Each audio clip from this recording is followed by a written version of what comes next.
Hello বন্ধুরা, তো তোমরা সবাই বলছো যে আমি কি বিজনেস করি। তো আমার বিজনেস এই যে এরা এরা সবাই পেঙ্গেস্টে থাকে। তোমরা কি পেঙ্গেস্টে থাকো?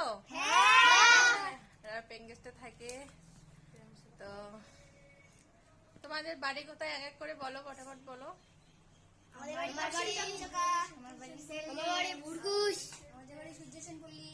সবাই যাওয়ার নাম ছিল, নাম বলে দাও। আমাদের নাম আয়ুব। আরেকটা বাড়ি আছে আলিপুর, এর নাম হচ্ছে মিত, এর নাম হচ্ছে রাজদীপ। আমাদের আরেকটা বাড়ি আছে পাখিরুড়ি। আমার নাম রিয়া দাস। আমি সবার প্রথমে আসছি। আমি তারপরে সেকেন্ডে আসছি। আমি সবার ফার্স্ট। এ হলো প্রথমে এসেছে, সেকেন্ড এই যে এসেছে, এই বুনুটা সেকেন্ড, তারপরে এই বুনু, এই এরা দুজনের সঙ্গে আসছে, এই বাবুটা, এরা সবাই একসঙ্গে, আর ওই বুনুটা পরে এসেছে। তো সবার সঙ্গে পরিচয় করে দিলাম। তোমরা সবাই